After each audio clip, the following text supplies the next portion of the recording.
ഇപ്പോൾ ഈ വർദ്ധിച്ചു വരുന്ന എന്താണ് പറയുക ചികിത്സാ ചെലവ് അതൊരു വലിയ പ്രശ്നമാണ്. അപ്പോൾ മുതിർന്ന പൗരന്മാർക്കുള്ള സൗജന്യ ആരോഗ്യ പദ്ധതിയായ PMJAY കുറിച്ചുള്ള വിശദാംശങ്ങൾ ഇന്ന് ക്രിസ്ത്യാ ചെറിയാൻ പങ്കുവെക്കുന്നു.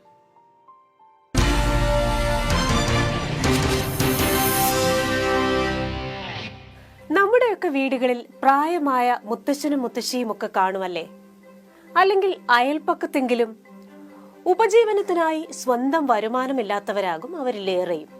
നല്ല പ്രായത്തിൽ അത്യധ്വാനം ചെയ്ത അവരിൽ പലർക്കും പ്രായമാകുമ്പോൾ ഒരസുഖം വന്നാൽ ചികിത്സിക്കാൻ പണമുണ്ടാകില്ല.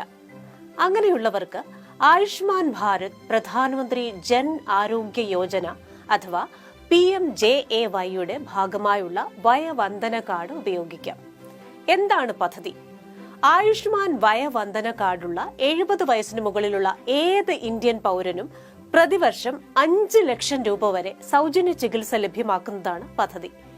കാശില്ലാ കാലത്ത് കീശ കീറാതെ മികച്ച ചികിത്സ മുതിർന്നവർക്ക് ലഭ്യമാക്കുക എന്ന ലക്ഷ്യത്തോടെയുള്ള ഈ പദ്ധതി കഴിഞ്ഞ മാസം 29 മുതലാണ് പ്രാബല്യത്തിലായത്. എന്താണ് ഈ പദ്ധതിയുടെ ഗുണഫലം ലഭിക്കാനുള്ള മാനദണ്ഡം? വളരെ സിമ്പിളാണ്. 70 വയസ്സോ അതിനു മുകളിലോ ഉള്ള ഇന്ത്യൻ പൗരനായിരിക്കണമെന്ന് മാത്രം. ഏത് വരുമാന പരിധിയിലുള്ളവർക്കും അപേക്ഷിക്കാം. പദ്ധതിയിൽ രജിസ്റ്റർ ചെയ്യാൻ എന്തൊക്കെ രേഖകൾ വേണം? 1. ആധാർ കാർഡ്. 2. ഒരു മൊബൈൽ നമ്പർ. പിന്നെ വളരെ കുറച്ച് KYC രേഖകൾ. എങ്ങനെ രജിസ്റ്റർ ചെയ്യാം? നാഷണൽ ഹെൽത്ത് അതോറിറ്റിയുടെ വെബ്സൈറ്റിലൂടെയോ ആയുഷ്മാൻ ഭാരത് ആപ്പ് ഡൗൺലോഡ് ചെയ്തോ ഓൺലൈനായി അപേക്ഷിക്കാം. ഓതന്റിഫിക്കേഷന് ശേഷം ആവശ്യമുള്ള വിവരങ്ങൾ നൽകി അപേക്ഷ പൂർത്തിയാക്കാം. ഓഫ്ലൈൻ രജിസ്ട്രേഷനായി അടുത്തുള്ള ഹെൽത്ത് ആൻഡ് വെൽനസ് സെന്ററിലോ കോമൺ സർവീസ് സെന്ററിലോ പോകാം. പക്ഷേ ആധാർ കാർഡും മറ്റ് KYC വിവരങ്ങൾക്കുള്ള രേഖയും എടുക്കാൻ മറക്കരുത് കേട്ടോ. സൈറ്റിൽ നിന്ന് വയവന്ദന കാർഡ് ഡൗൺലോഡ് ചെയ്ത് പ്രിന്റ് എടുക്കാം. ഈ വയവന്ദന കാർഡ് ചില്ലറക്കാരനല്ല. രാജ്യത്തെ 29,000 ആശുപത്രികളിൽ ക്യാഷ്ലെസ് ട്രീറ്റ്മെന്റ് ലഭിക്കുന്നതിനുള്ള പാസ്പോർട്ടാണിത്. എന്തിനൊക്കെയാണ് ക്യാഷ്ലെസ് സൗകര്യം ലഭിക്കുന്നത്?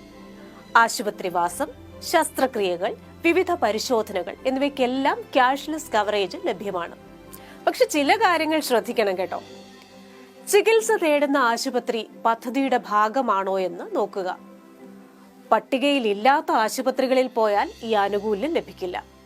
അല്ലെങ്കിൽ നാഷണൽ ഹെൽത്ത് അതോറിറ്റി വെബ്സൈറ്റിലെ ആശുപത്രികളുടെ പട്ടിക നോക്കിയ ശേഷം നിങ്ങൾക്ക് അടുത്തുള്ള ആശുപത്രിയിൽ പോകുക. ഇതൊക്കെ കാണുന്ന ചെറുപ്പക്കാരോട്, ന്യൂ ജനറേഷനോട് ഒരു റിക്വസ്റ്റ് ഉണ്ട്. നിങ്ങളുടെ വീട്ടിലോ അയൽപ്പക്കത്തോ 70 വയസ്സിന് മുകളിലുള്ള ആരെങ്കിലും ഉണ്ടെങ്കിൽ അവരോട് ഈ വിവരം ഒന്ന് പറയണം കേട്ടോ. ഓൺലൈൻ രജിസ്ട്രേഷനായി അവരെ ഒന്ന് സഹായിക്കുക. മുതിർന്നവരുടെ കുഞ്ഞു കുഞ്ഞു ഡിജിറ്റൽ ഡൗട്ട്സ് ക്ലിയർ ചെയ്തു കൊടുക്കുക. ഒരിക്കൽ നമ്മുടെയൊക്കെ ജീവിതത്തിൽ പ്രകാശമായിരുന്നവരുടെ ജീവിതത്തിൽ പ്രകാശം തിരികെ നൽകാം. Good night.